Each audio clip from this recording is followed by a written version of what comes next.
नमस्कार दोस्तों, स्वागत है आप सभी का आज एक बार फिर से आपके अपने चैनल लर्निंग एम्पायर पर मेरे ही जानी अनु के साथ। And as you all can see on your screen, आज का हमारा टॉपिक है ग्लाइडिंग फ्रॉग। ये एक नई प्रकार की मेंढक की प्रजाति है दोस्तों, जो इंडिया के वेस्टर्न घाट्स में मिली है। और वेस्टर्न घाट्स में कहाँ पे? मालाबार में। तो एक बार इसकी लोकेशन देख लेते हैं, उसके बाद हम इसके बारे में अच्छे से डिटेल में बात करेंगे। तो मालाबार कोस्ट आपको कहाँ मिलेगा? मालाबार कोस्ट आपको केरला में मिलेगा। और केरला किसका हिस्सा है? केरला वेस्टर्न घाट्स का हिस्सा है। तो एज यू कैन सी है, यहाँ पे मैंने मार्क कर दिया है वेस्टर्न घाट्स के बारे में। अब हम बात करते हैं दोस्तों इस फ्रॉग के बारे में, यानी ग्लाइडेड फ्रॉग के बारे में। इस फ्रॉग का जो साइंटिफिक नेम है दोस्तों, वो है रैकोफोरस मेलाबैरिशस। क्या नाम है? रैकोफोरस मेलाबैरिशस। ये कहाँ पे मिला है? केरला में। आपको सिर्फ ये याद रखना है कि केरला के मालाबार कोस्ट में मिला है। ये पुल्लड़, एक टू बी प्रिसाइज, ये उस जगह का नाम है जहाँ पे एग्जैक्टली ये पाया गया है। लेकिन आपको ये याद नहीं रखना है, सिर्फ केरला और मालाबार कोस्ट आपको याद रखना है। इस फ्रॉग की खासियत ये है दोस्तों कि ये सिर्फ और सिर्फ वेस्टर्न घाट में ही आपको मिलेगा। ये एंडेमिक है वेस्टर्न घाट में। तो एंडेमिक स्पीशीज कौन सी स्पीशीज होती है? एंडेमिक स्पीशीज वे वाली स्पीशीज होती हैं जो एक ही जियोग्राफिकल रीजन में पाई जाती है। जैसे आपने सेंगाई डियर का नाम सुना होगा दोस्तों। सेंगाई डियर सिर्फ और सिर्फ मणिपुर में ही मिलेगा, आपको मणिपुर के बाहर कहीं नहीं मिलेगा। इसी तरीके से ये जो ग्लाइडेड फ्रॉग है, ये भी आपको सिर्फ और सिर्फ वेस्टर्न घाट में मिलेगा, उसके आगे कहीं और नहीं मिलेगा। अब अगर मैं international union for conservation of nature यानी IUCN की रेड लिस्ट में इसको कैटेगराइज करूं, तो ये लीस्ट कंसर्न कैटेगरी में आता है। यानी कि स्पीशीज की एक ऐसी कैटेगरी जिसके एग्जिस्टेंस पे कोई खतरा नहीं है, यानी कि वाइल्ड लाइफ में ये जो स्पीशीज हैं भरपूर मात्रा में है, तो इसलिए इनको कोई खतरा नहीं है। तो इसलिए इनको कहा जाता है कि ये लीस्ट कंसर्न कैटेगरी है। ये थी दोस्तों IUCN की एक कैटेगरी। अब हम इसकी कुछ और कैटेगरीज की बात करते हैं अपनी इस स्लाइड में। तो ये है IUCN red list classes.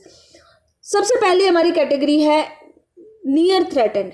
Near threatened में वे सभी कैटेगरीज आती है दोस्तों जो जिनके एग्जिस्टेंस पे थोड़ा खतरा है और ऐसा लगता है कि अगर इनका थोड़ा और शिकार हुआ या इस तरीके से ही ये खत्म होते रहे तो फाइनली ये थ्रेटेंड की कैटेगरी में आ जाएंगे। तो थ्रेटेंड कौन सी कैटेगरी होती है?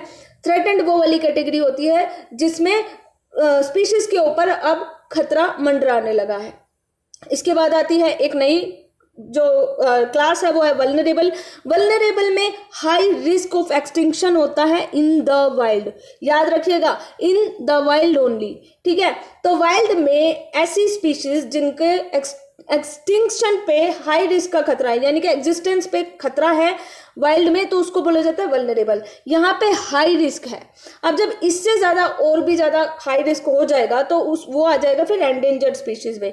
एंडेंजर्ड स्पीशीज वे वाली स्पीशीज होती हैं जिनके एग्जिस्टेंस पे वेरी हाई रिस्क होता है। वल्नरेबल में हाई रिस्क है, एंडेंजर्ड में वेरी हाई रिस्क है, ठीक है। उसके बाद आती है क्रिटिकली एंडेंजर्ड स्पीशीज, यानी ऐसी स्पीशीज जो एक्सट्रीमली हाई रिस्क फेस कर रही है वाइल्ड में। तो तीन ही तरीके का मैंने आपको बता दिया। हाई रिस्क कौन सी है? वल्नरेबल यानी high risk of extinction in the wild, endangered यानी very high risk of extinction, critically endangered extremely high risk of extinction. इसके बाद आती है एक और कैटेगरी जिसका नाम है एक्सटिंक्ट इन वाइल्ड। एक्सटिंक्ट इन वाइल्ड में आप ये देख सकते हैं दोस्तों कि जो स्पीशीज पहले वाइल्ड लाइफ में पाई जाती थी, अब वो अपने नेचुरल सराउंडिंग में यानी वाइल्ड में नहीं पाई जाती है। वाइल्ड लाइफ से वो खत्म हो चुकी है। अब वो आपको कहाँ पे मिलेगी? वो आपको कंजर्वेशन एरियाज में मिलेगी। जैसे मान लीजिए आपको जू में मिलेगी या फिर नेशनल पार्क में मिलेगी, तो इसी तरीके से मिलेगी और किसी जंगल में आपको नहीं मिलेगी। इसके बाद लास्ट जो कैटेगरी आती है वो है एक्सटिंक्ट स्पीशीज की, यानी ऐसी स्पीशीज जिनका जो आखिरी बियरर था वो भी मर चुका है। तो लास्ट इंडिविजुअल अगर किसी स्पीशीज का मर जाए तो उसको बोला जाता है कि वो स्पीशीज अब एक्सटिंक्ट हो गई है, यानी अब ये जो स्पीशीज है इसका एक भी जीव आपको कहीं पे भी नहीं दिखाई देगा। For example dinosaurs. ये थी दोस्तों IUCN रेड लिस्ट क्लासेस के बारे में बात। अब हम वापस से आते हैं अपने टॉपिक पे, ग्लाइडेड फ्रॉग के टॉपिक पे। इसकी खासियत की बात करते हैं। ये ग्रीन फ्रॉग होता है और इसकी स्लेंडर बॉडी होती है। सबसे स्पेशल बात यह है कि ये कैमोफ्लेज कर सकता है। अब कैमोफ्लेज क्या होता है? कैमोफ्लेज एक ऐसी कैटेगरी होती है दोस्तों, एक ऐसी खासियत होती है जो आपने गिरगिट में देखी होगी। गिरगिट क्या करता है? गिरगिट जिस जगह पे जाता है उस जगह के हिसाब से वो अपना रंग बदल लेता है। तो वो रंग बदलने की जो टेक्निक होती है उसको कैमोफ्लेज बोला जाता है। और ये जो ग्लाइडेड फ्रॉग है इसकी यही खासियत है कि ये कैमोफ्लेज कर सकता है। अब ये जो ग्लाइडेड फ्रॉग है दोस्तों, इसको ग्लाइडेड क्यों बोला जाता है? ग्लाइडेड का मतलब होता है उड़ने वाला टाइप, है ना? तो इसको ग्लाइडेड क्यों बोला जाता है? इसको ग्लाइडेड इसलिए बोला जाता है क्योंकि इसके जो पैरों की बनावट आप देखिए, इसके जो पैर हैं, इधर देखिए पैर और हाथ, ठीक है, इसके जो पंजे हैं, इन पंजों में स्किन जुड़ी हुई है और ये जो स्किन है एक वेब की तरह लगती है। इसी वजह से एक तो ये पेड़ों पे आसानी से चढ़ पाता है, ऊंचे ऊंचे पेड़ों पे, बड़े बड़े पेड़ों पे आसानी से चढ़ जाएगा। दूसरा ये है कि छलांग भी ये 10 से 12 फीट की एक ही बार में लगा लेता है और इसीलिए इस स्पीशीज का नाम जो है ग्लाइडेड फ्रॉग पड़ा है। और कोई फ्रॉग इस तरीके से नहीं करता, लेकिन ये जो ग्लाइडेड फ्रॉग है इसकी स्पेशलिटी है। और ग्लाइडेड फ्रॉग क्यों नाम पड़ा है अब शायद आपको ये पता चल गया होगा। और कैरेक्टरिस्टिक्स की अगर मैं बात करूं तो ये जो फ्रॉग है ये 10 सेंटीमीटर लंबी शरीर वाला फ्रॉग है, यानी कि मोसी फ्रॉग की कैटेगरी में ये सबसे बड़ा फ्रॉग है। नाउ व्हाट इज दिस मोसी फ्रॉग? मोसी फ्रॉग ऐसे फ्रॉग होते हैं दोस्तों जिनका स्किन का कलर हरा होता है, ठीक है, हरे रंग की इनकी स्किन होती है और अगर ये रॉक पे बैठे होते हैं तो ऐसा लगता है कि रॉक पे मोस उगी हुई है, तो इसीलिए इनको मोसी फ्रॉग बोला जाता है। और मोसी फ्रॉग की कैटेगरी में जो हमारे ग्लाइडेड फ्रॉग है ये 10 सेंटीमीटर तक लंबा है और ये इसीलिए लार्जेस्ट मोसी फ्रॉग है, ठीक है। सभी फ्रॉग्स में बड़ा नहीं है, ये सिर्फ मोसी फ्रॉग में सबसे बड़ा फ्रॉग माना जाता है।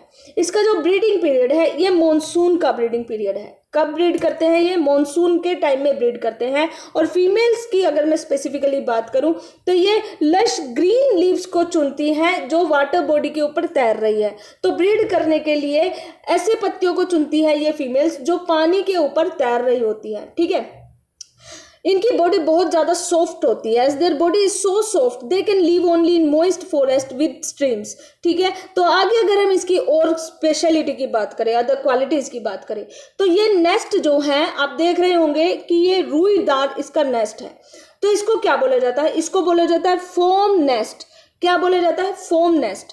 तो ये जो फ्रॉग है दोस्तों ये फोम नेस्ट बनाते हैं स्मॉल पूल्स ऑफ वाटर, यानी कि छोटी जो वाटर बॉडीज होती है उन वाटर बॉडीज के किनारे पे या ऊंचाई पे ये इस तरीके के फोम नेस्ट बनाते हैं, ठीक है। इसके बाद क्या होता है कि ये इन नेस्ट में टैडपोल हैच कर देते हैं। इनका बिहेवियर कैसा होता है? इनका बिहेवियर होता है कैनिबलिज्म वाला बिहेवियर। तो कैनिबलिज्म, आपने सांप देखा है दोस्तों, एक सांप दूसरे सांप को खा जाता है, इसी तरीके से एक फ्रॉग जब दूसरे फ्रॉग को खा जाता है तो उसको बोला जाता है कैनिबल। तो ये जो बिहेवियर है इस फ्रॉग का ये कैनिबलिज्म की कैटेगरी में आता है। अब अगर हम वेस्टर्न घाट्स के बारे में थोड़ा सा बात कर लेंगे तो हो गई फ्रॉग के बारे में बात। अब वेस्टर्न घाट के बारे में बात करते हैं। तो वेस्टर्न घाट मैंने जैसे आपको मैप में दिखाया तो कहाँ मिलेगी आपको? ये एक माउंटेन रेंजेस हैं जो कि western coast of India Gujarat से लेकर तमिलनाडु तक पैरेलल चलती है, ठीक है। तो ये जैसे हो गए हमारा साउथ इंडिया और ये गुजरात हो गया, यहाँ पे गुजरात से लेके तमिलनाडु तक ये जो घाट्स हैं ये पैरेलल चलती है इंडिया के वेस्ट कोस्ट के और इसीलिए इनको वेस्टर्न घाट्स बोला जाता है। कौन कौन सी स्टेट से होके जाती हैं? तो गुजरात है, महाराष्ट्र है, गोवा है, कर्नाटका, तमिलनाडु और केरला, इन सभी स्टेट से होकर हमारा वेस्टर्न घाट्स गुजरता है। वेस्टर्न घाट का जो स्टेटस है ये यूनेस्को वर्ल्ड हेरिटेज साइट का है। तो हमारा जो वेस्टर्न घाट है वो क्या है? ये यूनेस्को वर्ल्ड हेरिटेज साइट का है। फॉर योर काइंड इन्फॉर्मेशन मैं आपको बता दूं दोस्तों कि इसको ग्रेट एस्कारमेंट ऑफ इंडिया भी बोला जाता है, ठीक है। तो ये इसका वेस्टर्न घाट्स का दूसरा नाम है। इसकी इंपॉर्टेंस क्या है? इसकी इंपॉर्टेंस इसलिए है क्योंकि ये बायोडाइवर्सिटी का हॉटेस्ट हॉटस्पॉट माना जाता है। एक होता है हॉटस्पॉट और दूसरा होता है हॉटेस्ट हॉटस्पॉट। तो यहाँ पे बहुत सारी स्पीशीज पाई जाती है जो सिर्फ और सिर्फ वेस्टर्न घाट में ही एंडेमिक है। तो यदि वेस्टर्न घाट खत्म हो जाता है तो वो सारी स्पीशीज भी खत्म हो जाएगी। तो वेस्टर्न घाट जो है इंडिया के लिए बहुत ज़्यादा ज़रूरी है। अब बात करते हैं दोस्तों कुछ और इसी के बारे में, एम्फीबियन स्पीशीज के बारे में। हमने ये देखा दोस्तों कि हमारा जो ग्लाइडेड फ्रॉग है ये एम्फीबियन स्पीशीज से बिलोंग करता है। तो अब एम्फीबियन स्पीशीज की स्पेशलिटी क्या होती है? ये एनिमेलिया किंगडम से बिलोंग करते हैं। एनिमेलिया किंगडम यानी एनिमल्स के किंगडम से बिलोंग करते हैं। Chordata phylum to be precise, जैसे फ्रॉग हो गया या सैलमेंडर्स हो गया, तो इस तरीके के ये एनिमेलिया से बिलोंग करते हैं। नेक्स्ट अगर मैं बात करूं तो मल्टी सेल्यूलर वर्टिब्रेट्स होते हैं और ये यानी कि लैंड और वाटर दोनों के ऊपर रह सकते हैं। तीसरी इनकी खासियत ये होती है, जो एम्फीबियन स्पीशीज होती है ये कोल्ड ब्लडेड होती है। इस वजह से क्या होता है दोस्तों कि जैसे ही एटमॉस्फेरिक चेंज होता है उस चेंज के अकॉर्डिंग ये अपनी बॉडी का टेम्परेचर मेंटेन नहीं कर पाते, तो ये कोल्ड ब्लडेड होते हैं। लास्टली अगर मैं बात करूं तो ये रेस्पायर कैसे करते हैं? रेस्पिरेशन ये अपने लंग और स्किन की वजह से करते हैं, ठीक है। और इनमें जो हार्ट होता है वो 3 चैम्बर का हार्ट होता है। ह्यूमन बॉडी में 4 चैम्बर वाला हार्ट होता है, यानी 4 भाग होते हैं दिल के, लेकिन ये जो एम्फीबियन स्पीशीज हैं इनमें 3 भाग में दिल होता है, 3 चैम्बर्ड हार्ट होता है। तो आई होप दोस्तों आज का सेशन आपको समझ में आया होगा, कुछ नया सीखने को मिला होगा। इफ यस तो do like, share and subscribe our channel and press the bell icon for more updates. Most importantly stay home, stay safe, God bless you all, जय हिंद।